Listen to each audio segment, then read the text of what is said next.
샬롬 한번 인사합니다. 샬롬. 네. 영국 사람들은 서로 만나면 뭐라고 인사합니까?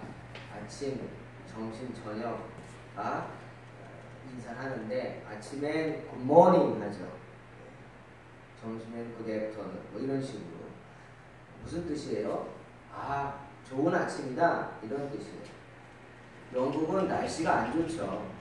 그래서 우리처럼 이런 푸른 하늘 보는 날이 정말 없습니다. 그래서 그들의 관심은 뭐예요? 날씨예요. 굿모닝 하면서 참 오늘 날씨 좋기를 바라는 그런 마음이죠. 또 중국 사람들은 뭐라고 합니까? 중국 사람들은 니하오 이렇게 인사합니다. 니하오는 뭡니까? 니, 너, 하오, 좋다. 너 좋으냐? 당신 오늘 좋습니까? 이런 뜻이에요. 근데 저도 그냥 니하오만 있는 줄 알았는데 이렇게 설교 준비하다 보니까 중국도요 인사말이 여러 가지더라고요. 아침, 점심, 저녁뿐 아니라 오전, 아침과 점심 사이, 그리고 좀 뭡니까? 저녁과 오후 사이, 뭐 이런 사이 그 오후 인사가 있어요. 5번 정도가 있더라고요. 이게 다 뭔가 봤더니 예를 들어서 아침에는 니하오가 아니라 자오상하오 이러더라고요. 자오상하오. 사무엘 엄마 맞죠? 안에 있잖아요. 자오상하오. 그 다음에 그 점심하고 사이에 오전에 인사는 또 뭐라고 그러냐면 중하오 그러더라고요. 중하오. 막 이렇게 이런 식으로 막 5번 있어요. 근데 이게 인사가 다른 게 아니에요. 그냥 그 앞에 말은 아침, 오전, 점심 이런 거예요. 그러니까 자오상하오 이거는 아침에 좋으냐 뭐 이런 뜻이고, 네. 중하오 그러면은 오전에도 좋으냐 이런 뜻이에요. 무조건 좋다는 거예요. 역시 대륙인들의 기질이 하오죠. 하오 좋다. 통이 크죠. 그런데 일본인들은 인사가 다르더라니까요. 여러분 아시죠? 아침에는 오하요 고자이마스 이러고, 점심에는 곤니찌와, 저녁은 곤방와, 곤방와 다르더라고요. 근데 의미가 없어요. 왜 다르냐? 자기들도 몰라요. 왜 다른지 몰라요. 하여튼 그래요. 아침, 점심, 저녁에 인사가 달라. 저녁에 오하요 고자이마스 하면 잘못된 거예요. 저녁에는 곤방와 인사해야 돼요. 밤에 또 인사가 따로 있죠. 이유 없이 다릅니다. 왜? 아마 이 인사가 이 조속으로 변하는 일본인들의 그 기질을 잘 나타내는 그런 것 같아요. 하지만 우리나라는 어떻죠? 여러분, 우리는 아침에도 점심에도 저녁에도 아니 만날 때마다 뭐라 그래요? 안녕하세요. 변함이 없어요. 아침에도 안녕하세요. 저녁에도 안녕하세요. 조금 전에 만나도 안녕하세요. 조금 이따 만나도 안녕하세요. 그냥 안녕하세요. 안녕하십니까? 그런데 여기는 아픔이 있죠. 우리 긴 역사, 우리가 5,000년, 반만년 역사에 아픔이 있어요. 여러분 아십니까? 그 반만년 동안 우리가 역사학자들 얘기 들으면 1000번에 걸쳐서 외침을 받아요. 1000번. 이게 정말 얼마큼입니까? 그러니 얼마나 힘들었겠어요. 그래서 인사가 뭐예요? 시도 때도 없이 그냥 적들이 쳐들어오니까 밤새 안녕하냐고. 인사가 안녕하십니까? 안녕하냐고. 별일 없었냐고. 어제도 푹 주무셨냐고. 괴롭히는 사람 없었냐고. 안녕, 평안하고 평안하냐고. 참 마음 아픈 이야기죠. 그런데 놀랍게도 이스라엘 사람들도요. 밤이나 낮이나 저녁이나 오후나 만날 때마다 인사가 우리와 같이 똑같아요. 뭐라고? 안녕하십니까? 그들도 안녕하십니까? 인사. 그게 뭐예요? 샬롬. 만나면 무조건 낯선 사람 만나도 아는 사람 만나도 샬롬 인사해요. 그 샬롬 무슨 뜻이에요? 안녕하십니까? 평안합니까? 이 뜻이에요. 두 가지. 하나는 아는 사람 만났을 때 우리처럼 샬롬 하면서 별일 없었냐고. 어제 별일 없었지? 평안하지? 왜? 이스라엘도 수많은 외침이 있었잖아요. 정말 지금까지도 제대로 잠 못 잘 정도로 괴롭힘 당하고 전쟁 중에 있는 나라가 이스라엘이죠. 그리고 또 하나 낯선 사람이 저기서 온다. 그럼 어떻게 해요? 샬롬 하고 인사합니다. 그 뜻은 뭐예요? 너 지금 나한테 오는데 칼을 들고 오느냐, 총을 들고 오느냐, 아니면 좋은 감정으로 오느냐 물어보는 거예요. 샬롬. 그럼 어떻게 해야 돼요? 나도 샬롬 하고 답을 해야 돼요. 그래야 서로 껴안고 허경하면서 인사합니다. 만약 나는 샬롬 하는데 저기서 안 하면 뭐예요? 허경할 수 있어요? 칼을 들이대면 어쩔 거예요? 여러분, 출애굽하던 이스라엘 백성들 생각해 보세요. 출애굽 과정에 얼마나 험난했어요. 그들이 얼마나 평안을 사모했어요. 그들은 호전적으로 평안을 원했어요. 무슨 뜻이에요? 적극적으로 평안을 원했단 말이에요. 누가 낯선 사람이 달려오면 우리가 여호수아 5장 13절에 한 예가 나와요. 여호수아가 요단을 건너서 여리고로 가는데 저기서 누가 낯선 사람이 온단 말이에요. 칼을 차고 있어. 여호수아가 제일 먼저 앞장서 달려갑니다. 정말 싸울 것 같이 칼을 들고 달려가는 거예요. 달려가면서 뭐라 그래요? 너 죽을래? 그러지 않아요. 뭐라 그래요? 샬롬 하고 인사합니다. 샬롬. 성경은 이렇게 번역하고 있어요. 너 우리를 위하는 자냐? 아니면 우리를 해치는 자냐? 쉽게 말하면 아군이냐? 적군이냐? 이러고 막 호전적으로 달려가는 거예요. 그만큼 이스라엘 백성들에게는 이 샬롬이 절박한 거예요. 왜? 죽고 사는 문제거든요. 때로는 그런 것이 샬롬입니다. 이스라엘 사람들은 평생 이렇게 샬롬의 축복을 사모하며 살아가는 거예요. 사람들 간의 샬롬의 관계, 평안의 관계를 사모하면서 살아갑니다. 하지만 여러분, 그들이 궁극적으로 원하는 것은 누구와의 관계겠어요? 하나님의 백성, 하나님과의 관계죠. 하나님이 누구신데? 창조주시죠. 동시에 하나님은 심판자입니다. 그러니 하나님과 어떤 관계를 가져야 돼요? 나의 심판자와 샬롬의 관계를 가져야죠. 그래야 죽지 않고 살지 않겠습니까? 여러분, 우리도 장차 하나님의 심판대 앞에 서게 될 줄로 믿습니다. 여러분, 심판자이신 하나님과 어떤 관계로 만나기를 원하십니까? 주님과 어떤 관계로 만나시기를 원해요?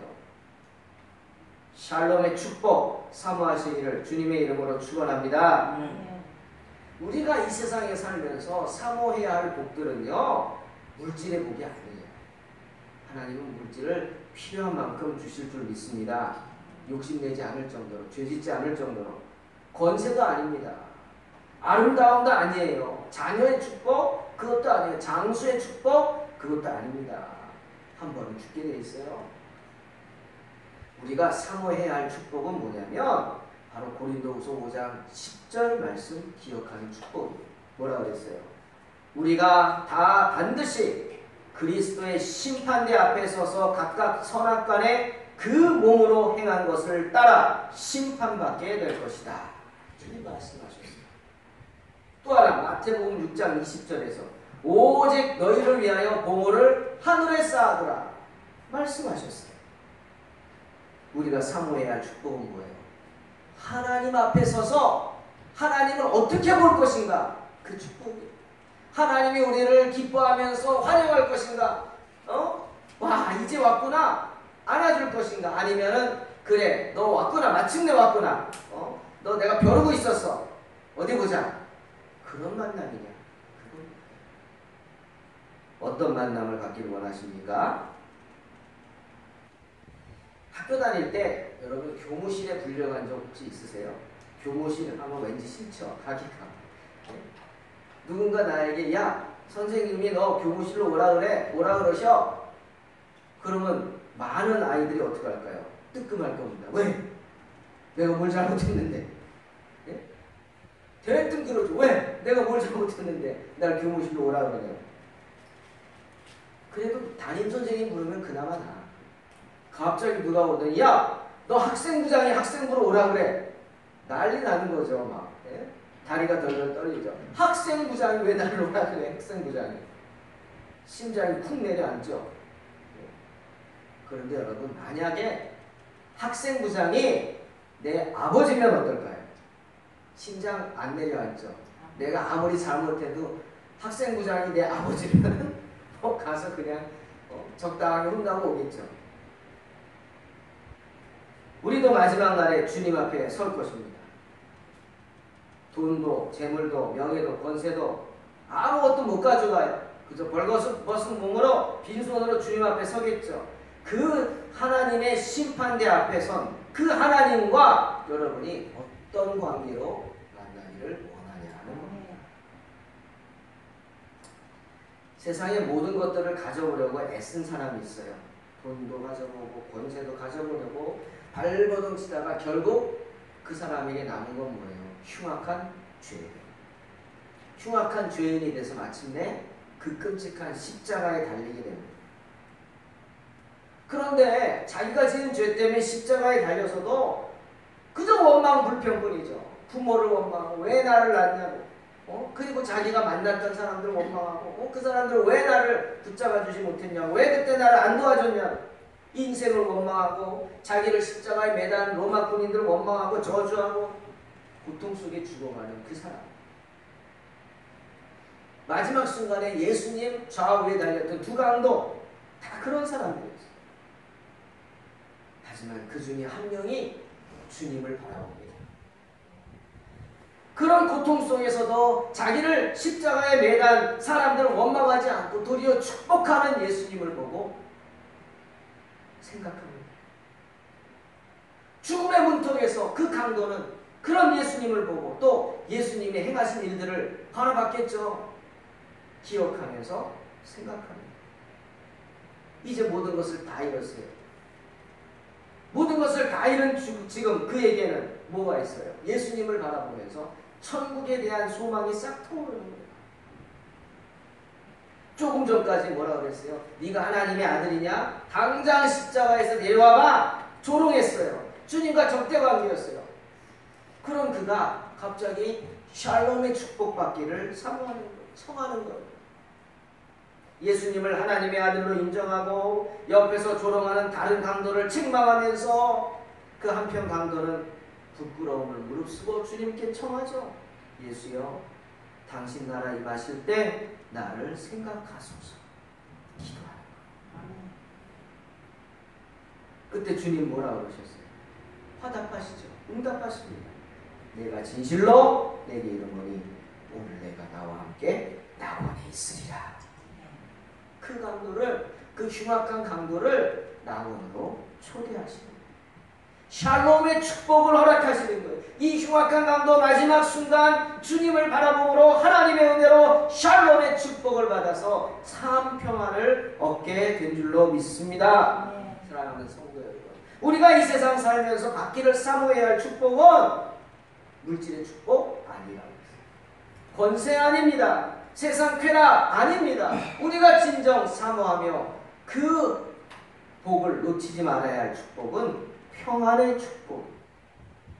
주님과 화평한 관계 속에서 세상을 두려워하지 않고 인생을 두려워하지 않고 살아갈 수 있는 그 샬롬의 축복이 저와 여러분들에게 있어지기를 주님의 이름으로 축원합니다. 주님도 승천하시기 전에 마지막으로 제자들에게 무슨 말씀하셨어요? 샬롬의 축복을 선포하셨어요. 이것을 너희에게 이름은 너희로 내 안에서 무엇을? 평안을 누리게 하려 합니다.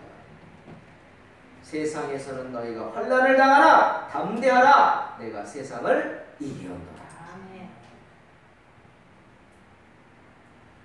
여러분, 아브라함 모르는 사람 없어요. 아브라함은 이 세상에 살면서 하나님께 받을 수 있는 축복은 정말 다 받은 사람이에요. 다 받은 사람. 물질의 축복도 받았죠. 풍요롭게 살았죠. 많은 사람을 거느리는 한 부족의 부족장이 되었죠. 권세 축복도 받았죠. 또 세상에서 가장 아름답다고 하는 아내 사라도 아내로 얻었죠. 또 장수의 축복도 받았죠. 하지만 아브라함이 이 세상에 살면서 받은 가장 큰 축복은 그가 아무것도 아니에요. 왜? 그건 하나님께 가져갈 수가 없잖아요. 바로 샬롬의 축복. 하나님 나라에서는 돈도 필요 없고 명예도 필요 없고 권세도 필요 없고 쾌락도 다 필요 없어요. 아름다운 것도 다 필요 없어요. 그저 우리가 주님 앞에 서게 될 때 뭐가 필요하겠어요? 그 마지막 순간에 저와 여러분에게 있어야 될 게 뭡니까? 하나님 앞에서 하나님과의 관계죠. 관계. 주님의 얼굴을 어떻게 바라볼 수 있느냐? 그겁니다. 평안의 축복, 샬롬의 축복이죠. 그런데 창세기 15장 15절 보니까 하나님이 아브라함에게 이 샬롬의 축복을 허락하셨어요. 너는 장수하다가 평안히 조상에게로 돌아가 장사될 것이다. 평안히 돌아갈 것이다. 샬롬의 축복이죠. 비록 이 세상 험하지만 너는 평안히 죽음을 맞이할 것이다 하십니다. 여러분, 이거보다 더 큰 축복이 어디 있습니까? 예? 하나님 앞에 갈면서까지 세상 근심하고 자식들 걱정하고 그러고 사시겠어요? 아이고 저거 누구 주나? 저거 어떻게 처분하나? 아이고 저는 뭐 어떻게 사나? 마지막 순간까지 그 걱정하고 살겠냐는 거예요. 하나님 앞에. 아니라는 거예요. 잊어버리고 다 버리고 오직 하나님만 생각하고 하나님 앞에서 우리 마지막은 샬롬. 네가 어떻게 왔느냐? 샬롬입니다. 주님 주시는 평안으로 왔습니다 하고 주의 품에 안기시기를 주님의 이름으로 축원합니다. 오늘 요한복음 14장 27절에서 주님 말씀하셨어요. 평안을 너희에게 끼치노니 곧 나의 평안을 너희에게 주노라. 내가 너희에게 주는 것은 세상이 주는 것 같이 아니하니라. 너희는 마음에 근심도 하지 말고 두려워하지도 말라. 주님이 우리에게 주시고자 하는 축복은 뭐예요? 근심 걱정 없는 평강의 축복입니다. 두려움 없는 평안의 축복, 바로 샬롬의 축복입니다. 12년 동안 불치의 병, 혈루증을 앓던 여인, 여러분 잘 아시죠? 정말 놀라운 믿음을 가지고 주님의 옷자락을 만지고 고침받았어요. 근데 성경을 보세요. 마가복음을 자세히 보시면 5장 33절에 주님의 옷자락에 손을 잡고 고침받은 이 여인이 제일 먼저 느낀 감정이 뭔지 아세요? 뭘까요? 야, 내 병이 나았다. 기쁨일까요? 와, 이제는 죽지 않고 살 수 있다. 안도감입니까? 아니에요. 성경 보세요. 그녀가 가장 먼저 느낀 느낌은 뭐예요? 두려움이었어요. 두려움. 때문에 누가 내 옷에 손을 대었느냐? 주님이 둘러보시자 어떻게 했어요? 바로 주님 앞에 들려서 주여, 제가 주님 옷자락에 손을 대었나이다 하면서 두려워 떨었다고 말하는 거예요. 아니, 병에서 고침받았는데 왜 두렵습니까? 기뻐야지. 근데 두려웠어요. 왜 그럴까요? 자신의 죄가 생각났기 때문에. 여러분 생각해 보세요. 아니, 도대체 주님이 어떤 분이시길래 그저 주님이 입고 있는 옷자락, 그것도 늘어져 있는 거 살짝 만졌는데 아무도 고칠 수 없다는 불치의 병이 나옵니까? 도대체 주님은 어떤 분이에요? 그 주님을 보면서 자기 죄가 생각나서, 자기가 지금까지 지었던 죄가 생각나서 얼마나 두려웠겠어요? 두려움이에요. 우리가 주님을 만났을 때 제일 먼저 느끼는 감정은 두려움이에요. 떨림이에요. 나 같은 죄인 살리신 주은혜 고마워 찬양했잖아요. 주님은 그 여인의 그 두려움을 아시고 뭐라 그랬어요? 마가복음 5장 34절. 딸아, 내 믿음이 너를 구원하였으니 뭐라고요? 평안히 가라. 평안히 가라. 내 병에서 너를 건강할지어다. 주님이 그녀에게 주신 축복은 어떤 축복? 샬롬의 축복이었어요. 평안히 가라. 더 이상 하나님을 두려워하지 말라. 그 말은 뭐예요? 더 이상 죄 짓지 말라. 사도 바울도 에베소서 6장에서 우리가 이 세상 살아갈 때 많은 시험을 당한다고 했어요. 마귀로부터. 그때 그 마귀의 괴계, 마귀의 유혹, 마귀의 속임수, 거기에 빠지지 않기 위해서는 마치 전쟁에 나가는 군인이 총을 들고 나가듯이 성도라면 뭘 입어요? 하나님의 전신 갑주를 입고 세상에 나가야 한다 말씀하셨어요. 진리로 허리띠를 띠고 의의 흉배를 붙이고 평안의 신을 신고 믿음의 방패를 가지고 구원의 투구를 쓰고 성령의 검을 가지고 세상으로 나가라. 바울은 말씀하셨어요. 다 중요하죠, 여러분. 네? 뭐 하나 안 중요한 게 어디 있어요? 그런데 저는요, 여기서 가장 중요한 게 있다고 생각해요. 진리 허리띠, 의의 흉기, 방패, 투구, 검, 다 중요하죠. 하지만 이것이 없으면 다 소용없어요. 뭡니까? 평안의 복음의 신입니다. 완전 무장하고, 여러분 생각해봐요. 완전 무장하고 첫 발을 못 디뎌. 두려워서. 예? 하나님이 싸울 수 있는 모든 장비를 주시고 무기를 주시고 방어용 갑옷도 주시고 그랬는데 내가 두려워가지고 전쟁터로 나가지 못해. 첫 발을 떼지 못해. 다 소용없는 거예요. 첫 발을 떼지 못한다면 다 소용없는 거예요. 왜 첫 발을 못 떼요? 무서워서. 두려워서.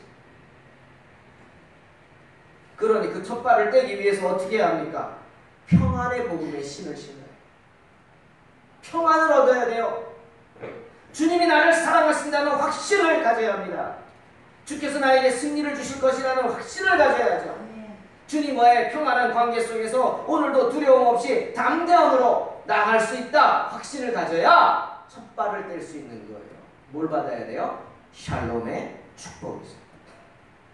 이제 내가 죽어도 어디가? 천국 간다는 확신을 받아야 돼요. 주님이 오늘 나를 부르셔도 난 어디서 눈을 떠요? 천국에서 눈을 뜬다. 확신을 가져요. 여러분이 기도해 주신 덕에 지난 한 주간 신대원의 친구 목사님들과 대만 잘 다녀왔습니다. 제가 대만을 이번까지 3번을 갔더라고요. 대학생 때 1번 가고 전도사 시절에 교회에서 수련회를 1번 가고 또 지금 가고. 그런데 새롭더라고요. 또 이번에 대만에 가서 3가지를 크게 한번 느껴봤어요. 하나는 뭐냐면 대만이 멀지 않아요. 비행기 타고 2시간 반이에요. 짠 항공기 타고 갔더니요 커피도 안 주더라고요. 2시간 반 물도 안 줘요. 달라고 해야 손 들어야 줘요. 손 든 사람이 입국을 주나 봐요. 2시간 반밖에 안 걸려요. 가깝다. 그런데 여러분 미국이나 유럽이나 동남아 같은 데 특히 동남아 가면요 도시마다 큰 간판들이 있어요. 우리나라 제품 소개하는 또는 우리나라 유명 연예인들이 막 나오는. 그런데 대만에는 하나도 없어요. 하나도. 심지어 자동차도 제가 거기 가 있는 4일 동안 우리나라 자동차 한 대 봤어요. 한 대. 다 일제. 왜 그럴까 했더니요. 대만 사람들이요. 우리나라 사람들을 아주 미워해요. 혐한 감정이라고 하죠. 왜? 우리 탓이에요. 1992년에 우리가 중국하고 수교한다고 아예 단교해버렸잖아요. 대만과의 관계를 끊어버렸어요. 통보했어요. 일주일 전에 통보했어요. 너 나가. 방 빼. 그래가지고 명동에 대사관 좋은 데 있잖아요. 그거 방 빼게 하고는 억지로 그거 중국에 줬어요.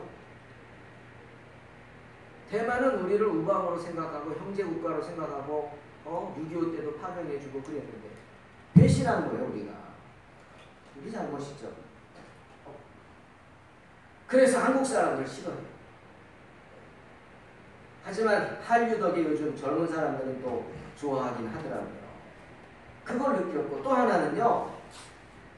나는 우리나라만 이 세상에서 유일한 분단 국가인 줄 알았어요.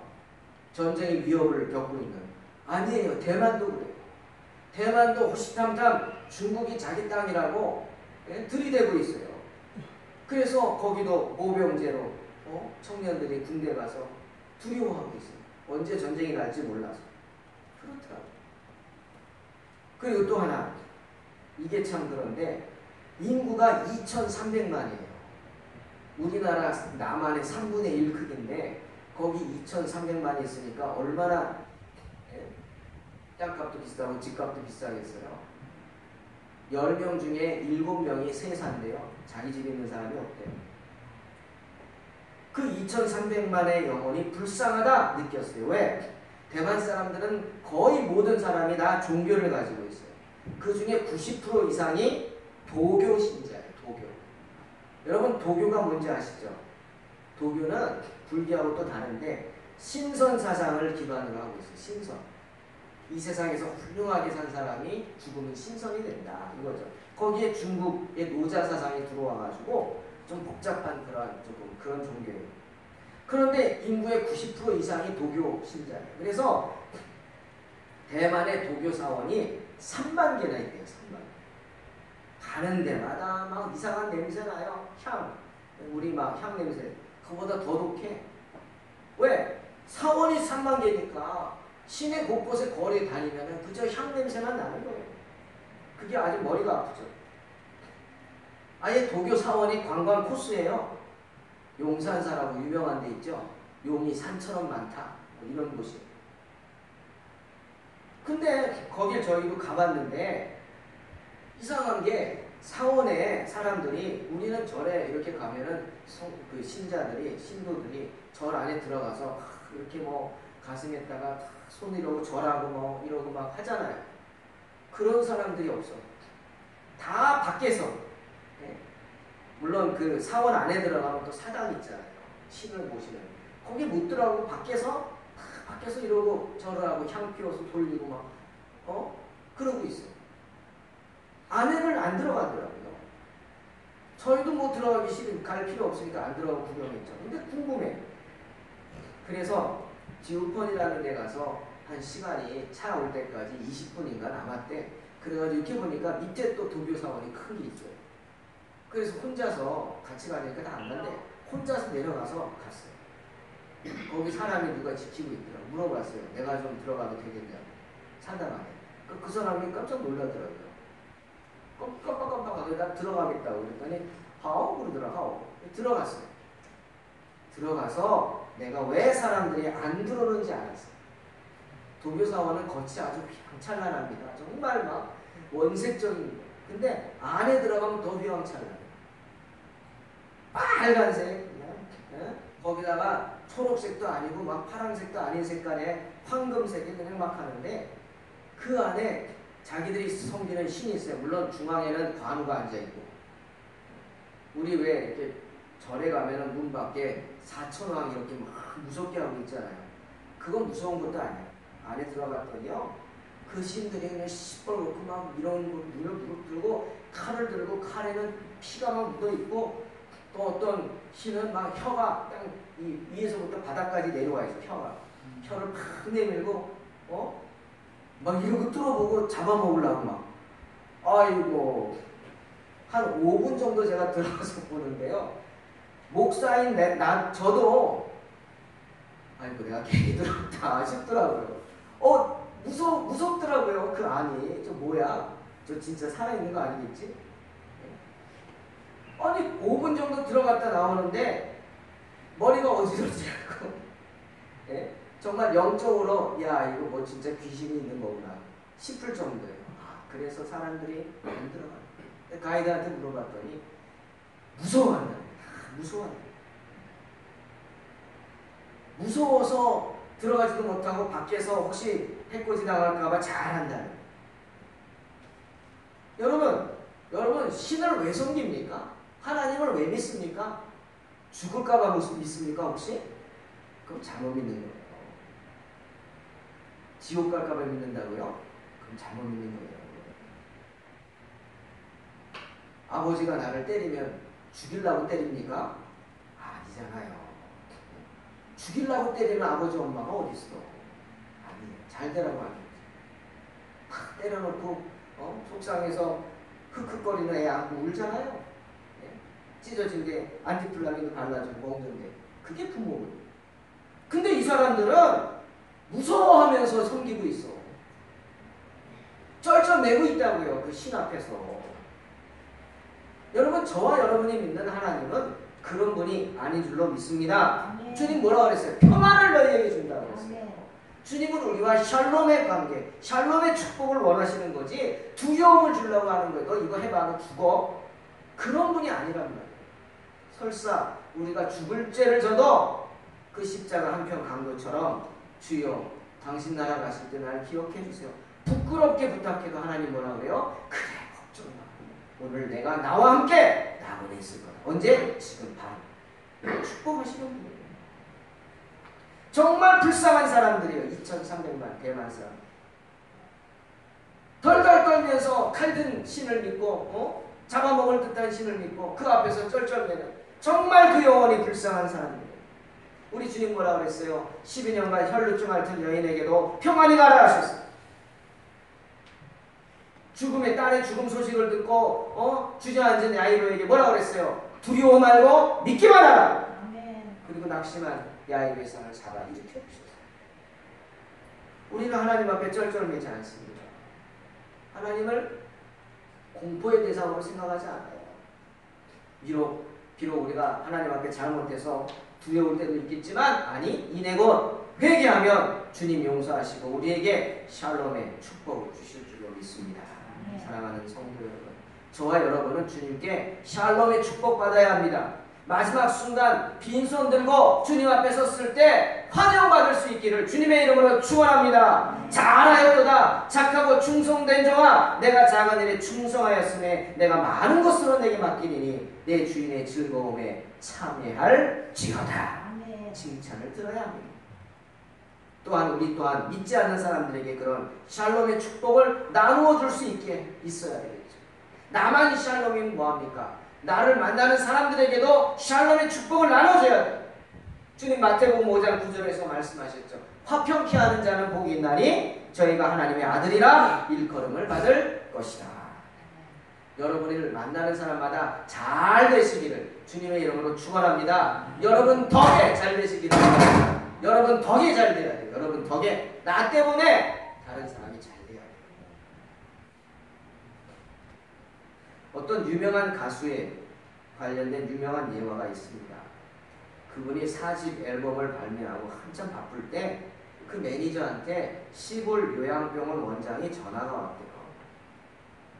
병원에 14살 된 지체장애 여자아이가 있는데 이 아이가 8년 동안 감정 표현을 안 하던 아이인데 당신의 노래 비련을 듣고 8년 만에 감정을 표현했다. 눈물 짓더라. 그 모습을 본 부모가 너무나 놀래가지고 얼마든지 돈을 줄 테니까 여기 와서 노래 한 곡만 해달라고 부탁을 한다는. 매니저가 그 말을 듣고 이걸 해야 되나 말아야 되나 그러다가 그냥 얘기를 했대요. 그랬더니 이분이 혼자 담배를 피우고 있다가 담배를 팍 끄더니 갑자기 가자 그러더래요. 가자. 그날 행사가 4개가 있었대요. 이분이 행사 한 번 가서 노래 한 곡 하면은 그때 3,000만 원을 받았대요. 기가 막히더라. 근데 4개가 행사가 있는데 그 위약금 다 물어주고 가더라도 가자.